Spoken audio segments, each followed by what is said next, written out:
3 weeks away from the grandest stage of them all on the road to WrestleMania. Can WWE keep up its momentum it built on last week's episode of Raw? Let's find out. Let's review Monday Night Raw. We kick things off in not so great fashion for me. A opening segment that was very much like last week's SmackDown Live, which I wasn't a fan of, with Shane and Daniel Bryan, and it was basically a really long previously on Raw with Paul Heyman and Brock Lesnar when they came down to the ring. Got a huge pop, deserved. Paul Heyman gets the mic. Obviously, he's fantastic on the mic. And he basically just tells us what Brock did last week and then goes on to say Brock's going to win at WrestleMania. He does this in about 10 minutes. Tells us two things. Takes him 10 minutes to do it. And he's Paul Heyman, so he manages to string it along so we're all like, yes, yes, yes, yes. But it's getting to the point for me, Paul Heyman promos, where I find them more and more skippable every time, unfortunately. I think he's fantastic on the mic, obviously, but it gets about 2 points across in about 800 sentences. And yeah, started to skip his promos. But like I said, it didn't do much for the opening promo. It was very straightforward. Didn't develop anything, didn't show anything, didn't create anything, didn't set up the show in any way. It was just there. It was just there. Sasha versus Dana next. Obviously, Sasha picking up the straightforward win. The match did nothing in that aspect. It then was after that we saw something between Charlotte and Dana developing. Charlotte pretty much firing Dana, even though she didn't have it for the past 3 months anyway. But then Dana turned on Charlotte, beat it down. We got to hear Dana's entrance music for possibly the first time on TV, which was good for her. And yeah, she got the upper hand. She had Charlotte running, which was weird. Not sure Charlotte deserves that. But that's what happened. Cruiserweights now, and the Cruiserweights are getting more time on SmackDown on Raw, which is what I wanted to see. We got a tag team match: Akira Tozawa and TJ Perkins versus Brian Kendrick and Tony Nese. It was an okay match. It was a Cruiserweight match. It was a tag match. Nese picking up the win over TJ Perkins. TJ Perkins again getting pinned. I love Tony Nese. Two of my favourite Cruiserweights minute are Tony Nese and Akira Tozawa. Obviously, I love Neville and Naoshi Aries, but of the lower class ones, Tony Nese and Akira Tozawa definitely deserve a little bit more. And it was nice to see Tony picking up the win. Looking forward to the match tomorrow, actually, on 205 Live, Fatal 5-Way Elimination match, to see who is going to face Neville at WrestleMania. Pretty obviously it's going to be Austin Aries, but I really like to see Austin Aries and Tony Nese be the final two to just slug it out. That'd be fantastic. But yeah, this match was okay. Did what it needed to do. And yeah, it was nice little cruiserweight action for us on Raw. Next up, the storyline that everyone's so much intrigued with at the moment, that is Kevin Owens and Chris Jericho. We knew we were going to get Kevin Owens and Samoa Joe versus with Chris Jericho and Sami Zayn. Before we got down to the action, Kevin Owens comes down to the ring, cuts a promo with a spotlight on. Love that at the moment they're doing with him. Cuts a promo about Chris Jericho, how he's going to be at WrestleMania, take everything he's got, take his Universal title. And he looks very dominant, looks very old Kevin Owens, and it begs the question why they didn't book Kevin Owens this way when he had the title. But it's been and gone. Try and keep it in mind. Moving on with the match. The match was really good. These four guys know how to put on a great match. They're great competitors. The match goes for 5 or 6 minutes before Kevin Owens and Samoa Joe get disqualified. While beating down Sami Zayn. Samoa Joe having the Kikina clutch in, and Kevin Owens just kicking the hell out of him. The referee calls for the bell. Chris Jericho comes for the save. We get a 10-15 second brawl between Kevin Owens and Chris Jericho, which was great. That got a real pop, just building more and more towards their match. Samoa Joe then comes back in the ring, and both of those guys beat down on Chris Jericho until the refs split the whole thing up. This segment did what it needed to do for me. It made Samoa Joe look like a beast. It made Kevin Owens look dominant, which is fantastic. Again, like I said, I wish they'd have booked him that way with a title, but nevertheless, going into WrestleMania, this is a match I am really looking forward to, especially how excited I've got just for a quick brawl between the two of them. Really looking forward to this match. As I said last week, all we're going to get from New Day now is throwaway segments. That's exactly what we got this week. A little backstage segment of their new talk show, New Day Talks. And they did what they needed to do. They made us laugh. They interviewed Big Show. They got, there's nothing to say. They were the New Day. They did New Day stuff. There was a little argument between Big Show and Titus O'Neil, which developed into a thrilling match later on in the show. I'm sure you can imagine my feelings on that. We'll get to that later. But yeah, that was a segment. It was the New Day. Number one contenders match next for the Raw Tag Team titles. It was Enzo and Cass versus Sheamus and Cesaro. The winner going on to face the club at WrestleMania. Now, going into this match, I wasn't sure I wanted to win. Out of the two teams at the moment, I do prefer Sheamus and Cesaro. I love what they bring. I love the kind of chemistry they seem to have with each other, not only in the ring but on the mic as well, and backstage and around the ring. I love their entrance. I pretty much love everything about them. And I hated Sheamus before Cesaro teamed up with him, and now I quite like him. I quite like the guy. It's weird. At the same time, I would love to see Enzo and Cass eventually getting the belts. Don't know if I want to see that right now, but it might be the last. It sounds weird saying the last opportunity when they're so new to the brand, but I was on the fence. I was really on the fence. The match itself was a good match. It was a dodgy spot. I wasn't sure what quite happened. Sheamus got thrown into the turnbuckle right next to Cesaro, and it looked like he weren't supposed to tag himself in, but he felt like he had no choice because Sheamus was right there, and he was like, "This is not the point when I'm supposed to tag in, but I can't make this look not stupid." But he did, because he struggled a bit, and then he pretended like he had to reach around for Sheamus' arm. It was odd, but the match continued. That was a bit messy, but the match continued, and then the club jump over the barricade, attack both teams at the same time. So there's disqualification, but no team actually wins. Their thought process being if both teams are disqualified at the same time and there's no rightful winner, there's no number one contender. Great thinking, I guess. Didn't work though. Foley then making a triple threat match. I'm assuming he meant at WrestleMania. A triple threat match at WrestleMania. Enzo and Cass versus Sheamus and Cesaro versus the club for the Raw Tag Team titles. At the moment, I don't want the club to drop the titles yet. I really, really don't. I think they will at WrestleMania, and I'm hoping they make this match a tornado tag match, because I think if they do that and we've got all these 6 guys in the ring at the same time going at each other, that'll make for a much, much more thrilling match and will make a much, much more WrestleMania moment worthy match. A triple threat tag team match itself, not particularly sure that'll do anything for me.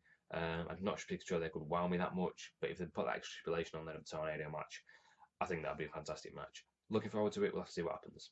Roman Reigns versus Jinder Mahal next, in a match that earlier on implied that if Jinder Mahal didn't win, Foley would fire him, which got me excited, I'm not going to lie, because I was well aware of the chances of Jinder Mahal beating Roman Reigns, even with the stipulation of his job being on the line.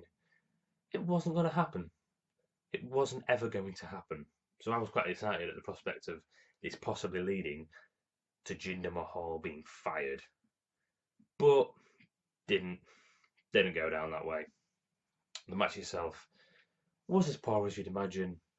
The Undertaker's gong going off halfway through the match, or like a minute into the match. The match was only 2 minutes long. A minute into the match, distracting Roman Reigns, building that narrative, building that story.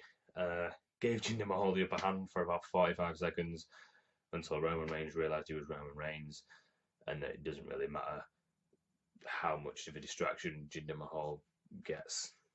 He's not going to beat Roman Reigns. So Roman Reigns gets back on top, hits him with the Superman punch, gets the pin, blah blah blah. In the story, Jinder Mahal shoots up the ramp and hopefully out of the building forever. Roman Reigns grabs the mic, straight up calls out the Undertaker, no bones about it, not messing around. Undertaker, get out here, let's fight. Doesn't get the Undertaker, instead gets the Heartbreak Kid Shawn Michaels. Michaels comes down to the ring, confronts Roman Reigns, and tells him that he is not prepared for the Undertaker. He is not prepared for this match at WrestleMania. The match that's now announced, that got announced prior to Raw, it really frustrates me again doing this. Why am I announced such an epic match before Raw on social media when you can have that announced in a segment? You can use that as development on your show, but they're not doing that. Didn't do that. That's their fault. HBK continues telling Roman Reigns that he's not ready for this match. Undertaker's already in his head. Roman Reigns then acts kind of heelish again, building towards what we think may be a heel turn either at WrestleMania or before WrestleMania, and disrespects HBK, saying, you know what, HBK, thank you, but I didn't call you out. Get out of my way, I called Undertaker. referencing the fact that Undertaker retired Shawn Michaels, much to the angst of the crowd in Detroit. Obviously, the Detroit crowd loving Shawn Michaels, chanting him enthusiastically. The conversation continues a little bit before Roman Reigns gets a little bit angry with HBK's assumption that he can't be him, even though HBK was saying, "Big dog, I'm on your side. I'm with you here." Roman Reigns doesn't care. He's saying, "You know what? People are asking me how it's going to feel like to be in the ring with Undertaker. Maybe Undertaker should think about what it's going to be like to be in the ring with Roman Reigns." And quite emphatically, Roman Reigns is getting great on the mic. Better and better and better every single week. And you know what? I'm quite excited for this match at WrestleMania. I was in the same boat as a lot of people about 2 months ago, even at the Royal Rumble when it kind of kicked off, saying this is a waste of a match.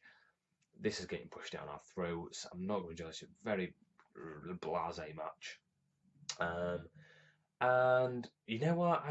I've changed my mind. I'm really looking forward to this match and the end result. Either way, I can't see Undertaker beating Roman Reigns, which is going to anger a lot of people I know, but the Undertaker streak is already gone, so him losing at WrestleMania doesn't mean as much. I know it still holds a candle to anyone that does that, but it doesn't mean as much now the streak is gone. And the Undertaker's not got that many years left. I don't have a problem with him being beat in general. As for it being Roman Reigns the man that beats him, as long as it's done in a fashion where you get a heel turn or something different from his character, I don't mind them using The Undertaker at WrestleMania on that stage to finally give us the Roman Reigns that we want. Whether they'll do that is a completely different question. But as for the match itself, I'm genuinely looking forward to it. I love the way they're building it, and I'm quite excited to see what happens on the rest of the road to WrestleMania and the lead up to that match at WrestleMania. As when Roman Reigns is getting out of the ring, he gets ambushed by Braun Strowman. You know what? The commentators got it right this time when they described it as a runaway freight train. Damn, that slow motion replay. It's almost like they didn't tell Roman Reigns that he was about to be ambushed by Braun Strowman. Normally you can tell there's a bit of flinching or a bit of kind of waiting for something to happen. It looked like he had no idea, and Strowman just ploughed over him, ragdolled the guy, straight back down the ramp, falling down the side onto the lights. It was fantastic. As for it being there in the actual spot in general, weren't quite sure why. It makes me feel like they're not sure what to do with Strowman now in the lead up to WrestleMania. But he's probably going to be in the Andre the Giant Memorial Battle Royal. But for now, I feel like they don't know what to do with him. We've now got a match announced next week on Raw. Strowman versus Roman Reigns. We had that at Fastlane. It was a clean conclusion. Don't really need it again. Can't see Roman Reigns losing going forward in the Undertaker. I'm assuming we'll get more distraction, or maybe the Undertaker will actually show up next week. I don't know. But to be fair, next week we'll probably get the match and the interruption from the Undertaker in that match that we should have got at Fastlane. So it's probably next week is probably them saying, "We know what you want at Fastlane. Here, have it now." Which, you know what? Okay, if that's what happens, fair enough. Another cruiserweight match now. Austin Aries versus Daivari. Normally this match would be a throwaway match, a rubbish match. It was only 5 minutes long, but it was Austin Aries' first match on Monday Night Raw, so it was great to see. Gave the Detroit crowd something new and something fresh to get the teeth into. And Austin Aries put in his showcase, showed what he could do, showed that he belongs firmly in the cruiserweight division, and he's someone who's going to build it up, especially if he goes up against Neville at WrestleMania. The match did what it needed to do. Austin Aries getting the win. Moving on. Best match of the night time. Big Show versus Titus O'Neil. Not going to talk about this very long. It was a rubbish match. Big Show got the win because it's Titus O'Neil and it's the Big Show. Corey Graves mentioned that he'd love to see Big Show versus Braun Strowman again. I think that's a bit of a foreshadowing from Corey Graves, if you ask me. That's something he purposely put in there. I think both these guys will be in the Andre the Giant Memorial Battle Royal, and I really hope it comes down to these two. So it's just these two left in the ring, and they go at it for about 5 or 6 minutes before one of them gets eliminated. I think that would add something unique to the Andre the Giant Memorial Battle Royal. Blah, blah, blah, blah, blah, blah. And yeah, it'd make it a little bit unique and give us a little bit of a moment in that match. And that's what I'd love to see. And that showed that comment from Corey Graves shows me that might be something that they are thinking about. And if not that, then maybe further down the line we get a Big Show Braun Strowman feud, which is the shape Big Show's in at the moment.